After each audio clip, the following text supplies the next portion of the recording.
Hi and welcome to Ivy English. I'm Angela. And I'm Wesley. Today is the 20th of August. We're on page 55 of the magazine, and we're talking about the Fourth Estate. And what do? It dives into journalism. Wait a minute, the Fourth Estate is journalism. Yeah. So journalism dives into journalism. But what the Fourth Estate is, actually, it's the title of a documentary. And the reason we know that it's the title of something is that those words are in italics. 好 ，The Fourth Estate 其实指的就是新闻啊，就是 journalism 啊，所以这个句子如果你没有看它的这个斜体字的话，你会觉得说啊，怎么 journalism dives into journalism 啊，什么意思呢？啊，但是你看到这个 The Fourth Estate 它是用斜体字，表示说这是一本书啊，或者是这是一个节目。那我们的中文标题呢是新闻媒体第四权，那我们要讲的是 The Fourth Estate 这个节目呢，它怎么样去深入报道关于 journalism 的事情。Okay, so let's read the article because there's a lot of cool information in here and there's a lot of good expressions which are useful if you're talking about media. And it's important to talk about media, so let's dive in. A new 4-part documentary about journalism, fittingly named The Fourth Estate, is offering viewers a look into the inner workings and struggles of the New York Times. Filmmaker Liz Garbus uses the series to examine how the paper is dealing with problems faced by the entire news industry, from handling President Trump's attacks on the press to managing internal changes made necessary by the digital age. The film's title refers to the role that journalism plays when it comes to social and political matters, especially in democratic societies. A free and independent media is often considered essential for any democracy. The term, the Fourth Estate, is also a play on the 3 traditional estates of the realm, which were the clergy, nobility, and commoners. In filming The Fourth Estate, Garbus was able to get access to the inner workings of the New York Times, which she documented over the course of the first 100 days of Trump's presidency. Her idea for the project arose as she followed Trump's attacks on the media following his election. The result is an examination of the effort and personal sacrifice that is part of modern-day journalism. The documentary tracks editors working on breaking news stories, shows management dealing with sexual harassment claims, and follows journalists home for insight into their work-life balance. While Garbus's documentary focuses on the New York Times, it offers viewers a sense of what it takes to run any large-scale news organization in today's world. It even touches upon broader problems all newsrooms are facing with the rise of digital media and false news stories. Okay, I didn't realize that this article was mostly about the New York Times. When I skimmed it, I was like, oh, cool, there's a lot of good vocabulary in here. But yeah, it's the New York Times that we're talking about. Let's first go through the article sentence by sentence and talk about the vocabulary. A new 4-part documentary about journalism, fittingly named The Fourth Estate, is offering viewers a look into the inner workings and struggles of the New York Times. OK， 好，一个新的 4-part 就是分成4集的，有4部分的 documentary 就是一个纪录片啊。这个是关于什么的纪录片呢？它是关于 journalism 啊，关于新闻的一个纪录片。然后中间插入告诉你说 fittingly named 就是适切的啊，很合适的这个 documentary 的名字啊，它是 it's named The Fourth Estate 啊，那就是第4权啊。那这样的一个 documentary 呢 is offering viewers， 它提供给观赏的人，它提供给观众提供给观众什么东西呢？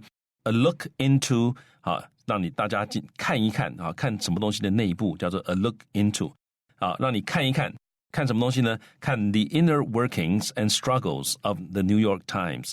好，那 workings 各位注意，这个是个复数的名词啊，它通常都是复数 workings 啊，后面常常加一个 of， 那就是表示它的意思就是 the ways in which something works 啊。那 struggles 啊，当然就是指挣扎，所以它带我们去看一看啊，这个纽约时报他们内部的一些是怎么样运作的，还有他们有什么样的挣扎。So, filmmaker Liz Garbus, she uses the series to examine how the paper is dealing with problems faced by the entire news industry. Because basically, since the digital age started, even before when the internet started up and became more well-known, like in the early 2000s, but especially since smartphones became a thing, which basically killed the printed industry. It was dying, but that really was the death blow. So all of these things have been a huge challenge for newspapers, which their business model is entirely predicated on paper up until then, and they weren't handling the change well.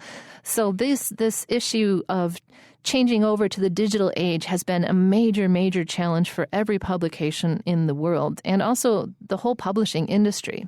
But the problems that this series is particularly focusing on is handling President Trump's attacks on the press, which is an issue, and also to managing the internal changes made necessary by the digital age, what I just mentioned. So there's a whole range of very serious issues that are facing right now the news industry. There's some issues which I don't know. I haven't seen the documentary, so I don't know if it covers it. But there's a couple of really important issues that I'd like to bring up as our challenges in specifically the American news industry.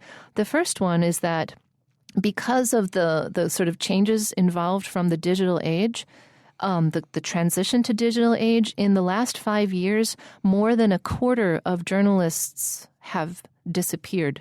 All these people are just losing their jobs. And because of how things work in the world, most of the people losing their jobs in the journalism world are people of color and women, which has been leaving the face of journalism as being overwhelmingly white and male. So the problem with that is that is only a single viewpoint onto the world. White male people have the most privilege in society. They have the least problems in society, so they're not going to see problems as quickly as people who are directly experiencing problems. So that's one main problem. Another problem is that because journalism has almost no money these days, it's very hard to make a living on it, so they're being forced to get new blood in by offering internships, and internships are mostly unpaid or paid so little that you can't live off them. So it turns out that the only people who can afford to do internships are rich people. Therefore, the people who have the least problems in the world, again, i.e. rich people, are the ones who have the most access to talking about problems. So if they're not being affected by problems, they're not going to know about these problems. And again, we're going to get a limited perspective. And the third thing is that because the industry is so tiny now, the kind of people who are going to get in are people who know people. And so nepotism is on the rise in journalism, which is to say that if you're in journalism, you're going to be more likely to get your kids in. And so people who understand that nepotism is just a way of life, that they're, like families are getting families work, are not going to recognize when nepotism and corruption happens in political situations. And since that is one of the main problems with the Trump presidency, this is also a media that's been slow to recognize what's going on with the creeping authoritarianism in the Trump administration. 好，那这个我先解释一下刚刚 Angela 他讲的哈，他刚刚提到其实就是美国的新闻业新闻界现在面临的一些问题。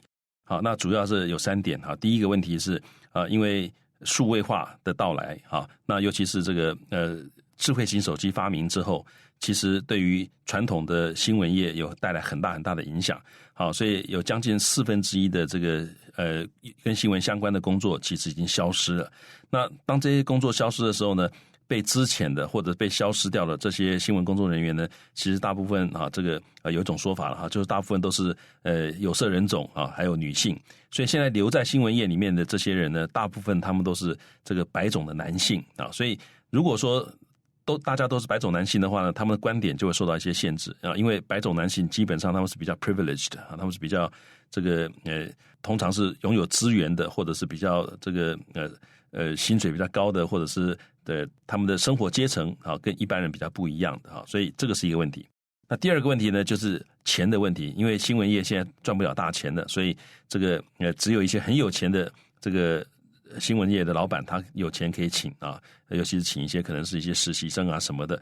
那因为他们很有钱，所以只有他们能够请实习生，或者只有他们能够聘请员工，所以他们在找人的时候呢，一定会找一些他们觉得看得顺眼的，或者观点跟他们类似的啊，所以可能又再度的深化了这个单一观点这个问题。那第三个呢，就是现在这个因为新闻业的工作很少啊，所以在新闻业能够找到工作的人，现在很多人都是所谓的这个 Nepotism Nepotism Nepotism 这个知道很好，很值得大家学。好 ，Nepotism 就是裙带关系啊，就是彼此之间我认识你，你认识我，不一定是这个亲戚啦，就是因为认识我才把你找进来。好，所以如果说一个新闻业里面大部分人都是我认识你，你认识我，所以才把你找进来的话，那这个新闻业者从业或者这个新闻公司新闻业者呢，很可能就会产生一种所谓同温层的现象，就大家都其实背景都差不多啊，那因为你交的朋友大概跟你也是类似的哈，所以在这样情况之下呢，这个新闻的角度啊会越来越受局限啊，所以这些都是问题。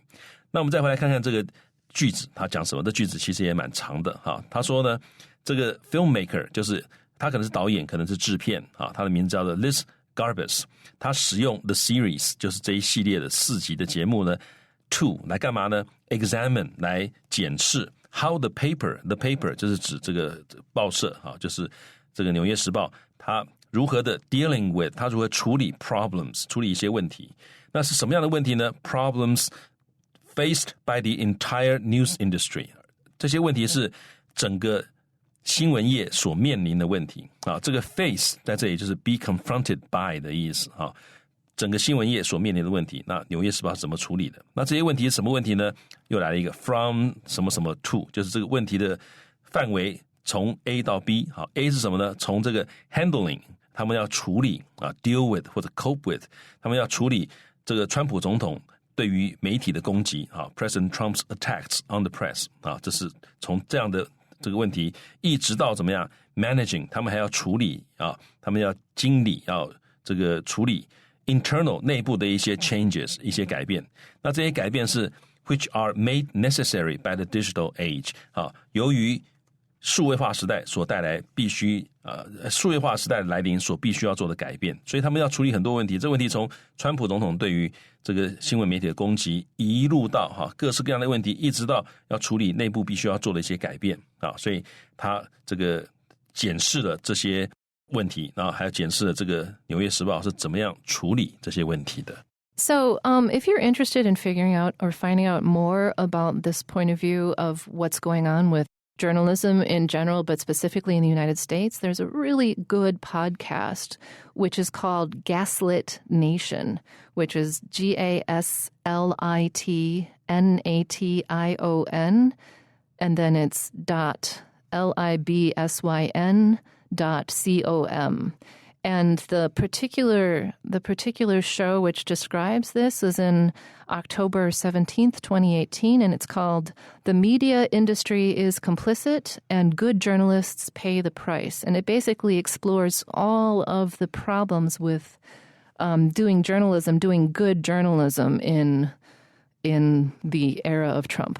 好，所以呢，各位有兴趣的话，可以去听听那个 podcast 关于这一方面的问题的一个观点啊。当然碰到这种事情会有各种不同的观点啊。各位你们有兴趣的话，可以看看不同的观点。那因为现在这个 digital age 的资讯太多了，所以其实你要形成自己的观点的时候，你应该去多看一看类似或者是甚至于不同的观点，看看对方是怎么说的啊。那这样你的看法才会更加的客观。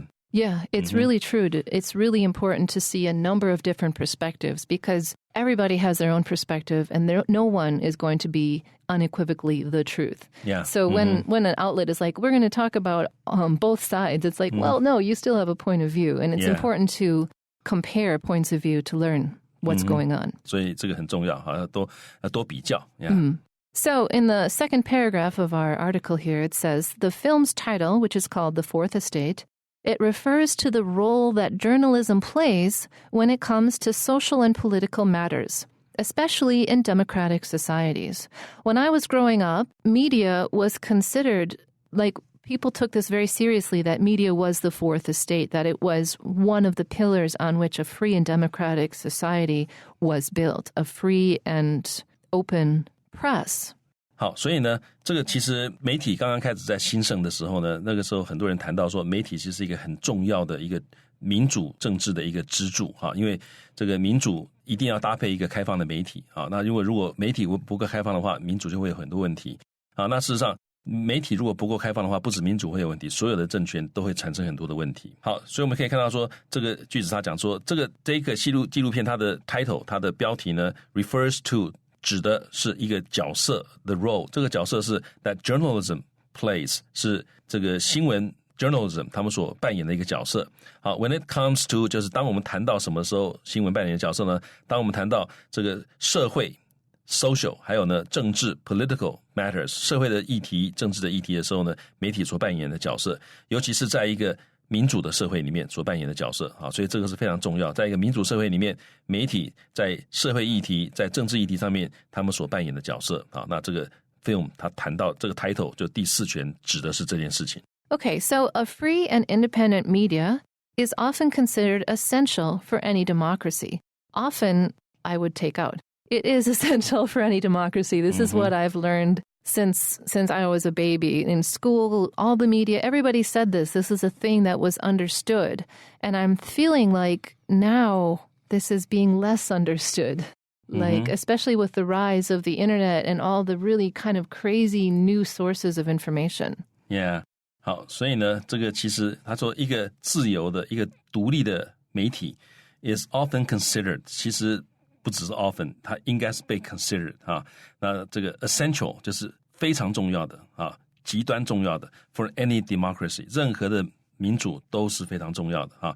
那当然，这个为什么现在用那个 often 呢？因为其实现在越来越多人开始这个对这东西不是那么重视了，尤其现在这个网络这么发达，但是它其实应该是任何民主最重要的一个东西。Now, why is it called the Fourth Estate? What are the first three estates? Well, the term the Fourth Estate is also a play on the three traditional in Europe, that is, estates of the realm, which were the clergy, the nobility, and the commoners.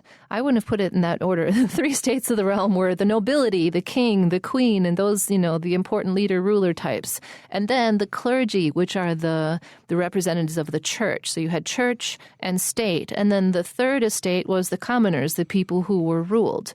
And so to say that these were the original states of society, and then when media became a thing, when newspapers and information became a thing, people called it the Fourth Estate, the fourth area of society.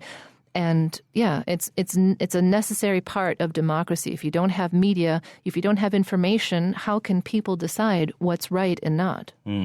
好，所以这个 the Fourth Estate 第四权这个词哈 is also a play on the three traditional estates of the realm. 好 ，play 在这里是有点像文字游戏一样啊，它是在文字游戏在什么上面？文字游戏呢，有三个传统的 estates of the realm， 就是封建的三阶级啊，就是这个 the clergy 就是神职人员，好，那 nobility 就是贵族，好，包括国王，包括皇后，那 commoners 平民啊，所以这里已经有三个权了，那第四权就是媒体，表示它的重要性。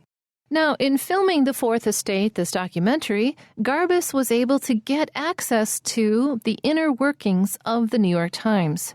And the inner workings are basically like what goes on behind the scenes. That's another way to say it. And she documented this over the course of the first 100 days of Trump's presidency, which was a tumultuous and confusing time.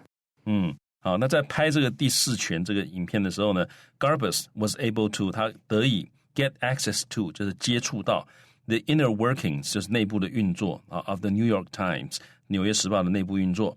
那 which 就是这些内部的运作呢 ，she documented 她用纪录片记录下来了 over the course of the first 100 days of Trump's presidency 啊，就在川普这个就任总统的前100天这段时间呢，她就记录了纽约时报内部的这些 workings。Her idea for the project arose or came up or got started as she followed Trump's attacks on the media following his election, because what Trump loves to do is attack the media as being unimportant. And usually when people in authority are attacking free and independent press, you know that person in power is obsessed with being in complete control. And that's a really bad sign. That's a sign of authoritarianism.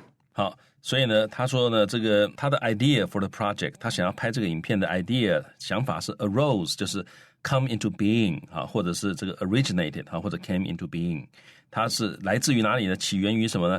当他 followed 在这里就是 to watch closely 啊 or continuously， 他仔细的观察，仔细的跟着这个看这个川普他的攻击啊 on the media 啊，川普他对媒体的攻击。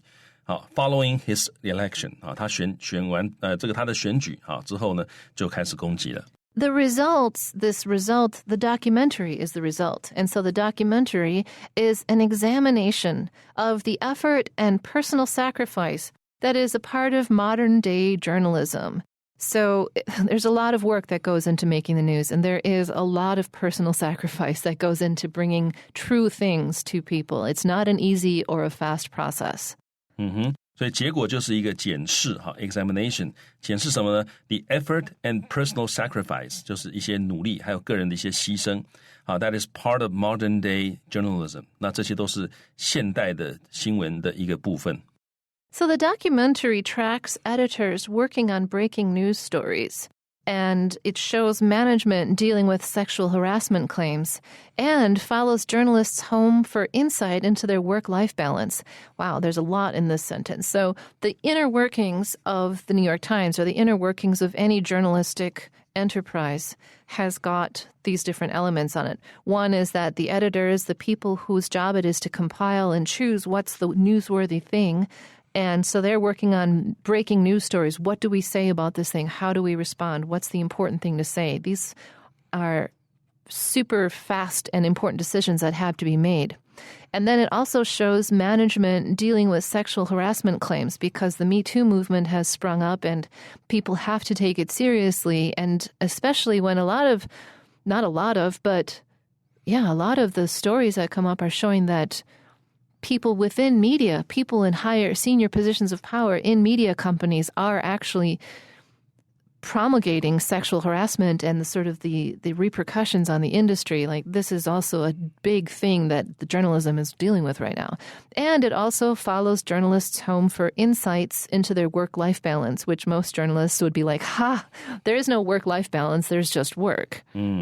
好，所以这个纪录片的 tracks 啊，就他跟着啊，这个 editors 啊，那他们是看着他们跟拍这个 editors working on breaking news stories 啊，在这个编辑要赶快写那种这个独家报道或者是那种这个新闻快报这种东西啊，他们很急啊，很忙啊，他去跟拍这个，然后呢 shows 他这个展示给大家看啊，这个 management 就管理阶层 dealing with 啊，他们要处理是 sexual harassment claims 啊，这个有人说有这个性骚扰的事情啊，那 claims 就是 an assertion 啊 that something is true 啊，就你说这是真的，但其实 claim 不一定表示这是真的，就有人说啊，我受到性骚扰了，那这个时候管理阶层就要出来处理啊，他也拍这个东西，然后呢，他跟着这些新闻记者回家啊，希望能够得到一些 insight， 就是深度的了解或者是探讨啊，看看他们能不能深入了解一下，他们有没有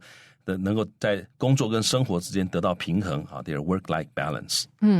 So while Garbus's documentary focuses on the New York Times because that's who she had access to, it also offers viewers a sense of what it takes to run any large-scale news organization in today's world. It's probably a very good microcosm of the macrocosm of journalism.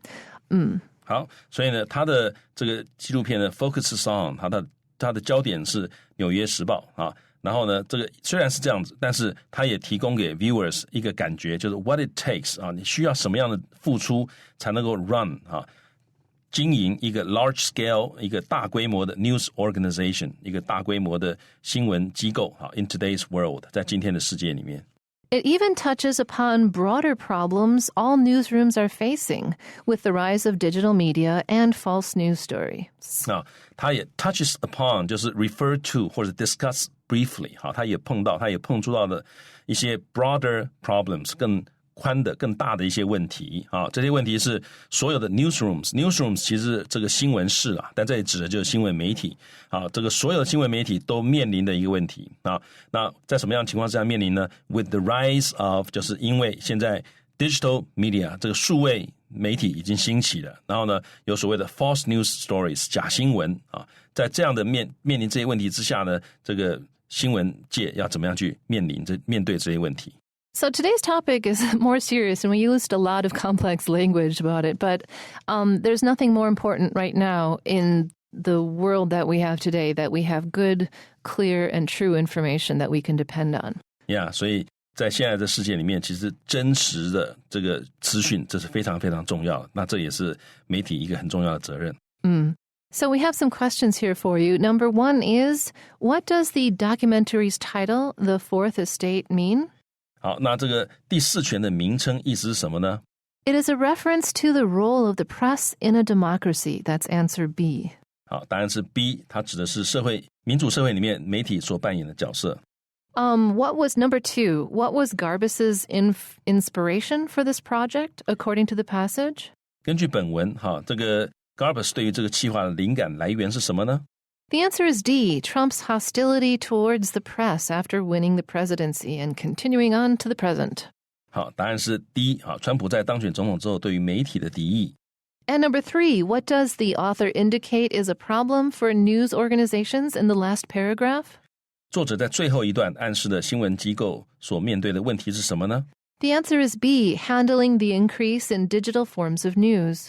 答案是 B， 应付数位新闻的增加。So, this was a lot, and thank you for joining us. And we'll see you again next time for more IV